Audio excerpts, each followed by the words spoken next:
Hi, welcome to view point.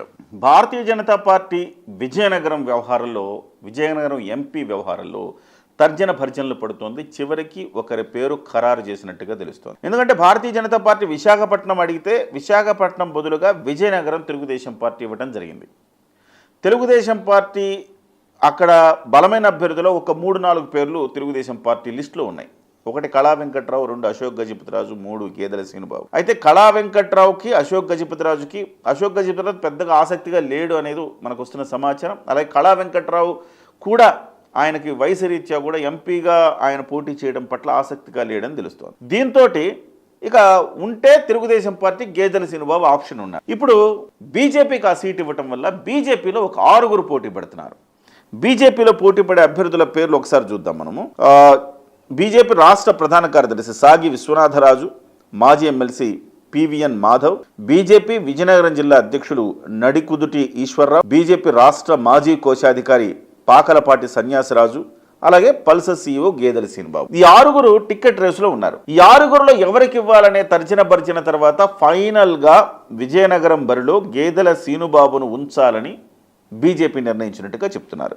ఇక్కడ ప్రధానంగా గేదెల శ్రీనుబాబు కలిసి వచ్చే అంశం ఏంటి, ఇక్కడ ఎందుకు బీజేపీ ఆయన వైపు మొగ్గు చూపిందనేది ఒక 3-4 కారణాలు తెలుసుకుందాం. సో మిగతా పేర్లన్నీ కూడా వాస్తవానికి మన మాధవ్ పేరు తప్ప మిగతా పేర్లు అసలు ఈ రాష్ట్రం విని ఉండలేదు. బట్ గేదెల శ్రీనుబాబు కాస్త పేరుగాంచిన వ్యక్తే, ఒక పారిశ్రామికవేత్తగా అత్యధిక ఉద్యోగాలు కల్పించిన వ్యక్తిగా రాష్ట్రంలో ఆయన పేరు మారుమోగింది. అయితే ఇప్పుడు గేదెల శ్రీనుబాబుకి కలిసి వచ్చిన అంశం ఏంటంటే, ఒకటి ఆయన తూర్పు కాపు. ఇటీవల కాలంలో తూర్పు కాపులందరూ కూడా పోరుబాట పట్టి తూర్పు కాపులకు స్థానం ఇవ్వాలని గట్టిగా డిమాండ్ చేయడం, అదే సమయంలో విజయనగరం ఎంపీ స్థానంతో పాటుగా ఆ నియోజకవర్గ పరిధిలో 4 ఎమ్మెల్యే స్థానాలు వైసీపీ ఇవ్వడం, దీంతో ఇక్కడ తెలుగుదేశం అలాగే జనసేన బీజేపీ కూటమి మీద కూడా ప్రెషర్ వచ్చింది.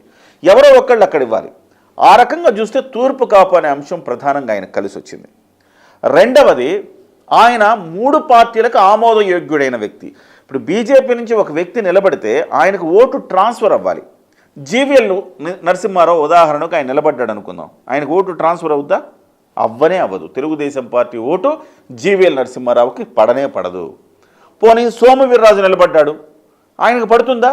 ఖచ్చితంగా పడదు. అందుకే వాళ్ళిద్దరు రేసులోంచి అవుట్ అవ్వడానికి కారణం ఏంటంటే ఓటు ట్రాన్స్ఫర్ కాదు. తెలుగుదేశం వాళ్ళు ఖచ్చితంగా వేరు, అలాగే జనసేన వాళ్ళు కూడా వేరు. రీజన్ ఏంటంటే గడిచిన 5 సంవత్సరాలుగా వాళ్ళిద్దరు కూడా వైసీపీ వ్యక్తులుగా ముద్రపడ్డారు. సో ఇది ప్రధానంగా బీజేపీ అభ్యర్థులను కేటాయించేటప్పుడు కూడా ప్రధానంగా పరిశీలిస్తోంది ఏంటంటే ఈ అంశమే. ఒక సీఎం రమేష్కి ఇద్దామనుకున్నా, సుజనా చౌదరికి ఇద్దామనుకున్న కారణం ఏంటంటే వాళ్ళు ఒకవేళ రేసులోకి వచ్చి వాళ్ళ పేర్లు కూడా వినపడ్డాయి. దానికి రీజన్ ఏంటంటే యాక్సెప్టెన్సీ. తెలుగుదేశం పార్టీలో వాళ్ళకి యాక్సెప్టెన్సీ ఉంది కాబట్టి ఈజీగా గెలుస్తారనేది. అలాగే గేదెల శ్రీనుబాబుకి యాక్సెప్టెన్సీ ఉంది.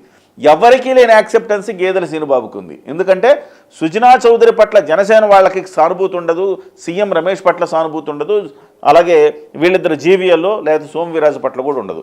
కానీ విచిత్రం ఏంటంటే శ్రీనుబాబు పట్ల 3 పార్టీల్లోనే యాక్సెప్టెన్సీ ఉంది.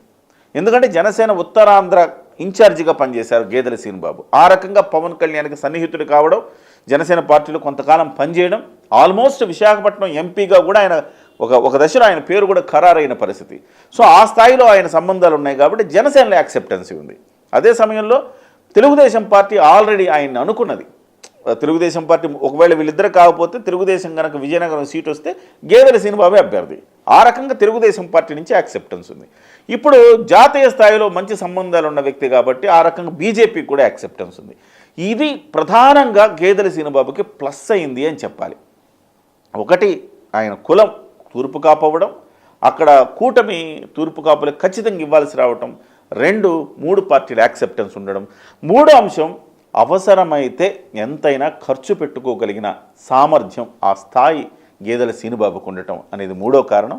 4వ కారణం చూస్తే ఆయన ఇప్పటికే జనాల్లోకి, యువతలోకి, రైతుల్లోకి చాలా చొచ్చుకుపోయి ఉన్నారు. అలాంటి సందర్భంలో ఈ 4వ రీజన్ కూడా ఆయనకు కలిసి వచ్చిందని చెప్పాలి. ఈ 4 కారణాల వల్ల ఆయన బీజేపీ అభ్యర్థిగా ఆయన పేరు ఖరారవుతోంది. ముఖ్యంగా జాతీయ స్థాయిలోనే కాకుండా అంతర్జాతీయ స్థాయిలో కూడా కొంత పేరు ప్రఖ్యాతులు ఉండడం కూడా రేపు భవిష్యత్తులో నియోజకవర్గ అభివృద్ధికి తోడ్పడుతుంది ఆయన పరిచయాలు అనేది కూడా 5వ కారణంగా చెప్పచ్చు. ఈ 5 కారణాలతోటి గేదెల శ్రీనుబాబు విజయనగరం బరిలో బీజేపీ అభ్యర్థిగా అంటే కూటమి అభ్యర్థిగా ఆయన బరిలో నిలవబోతున్నారు. ఎనివే ఆల్ ది బెస్ట్ గేదెల శ్రీనుబాబు గారు.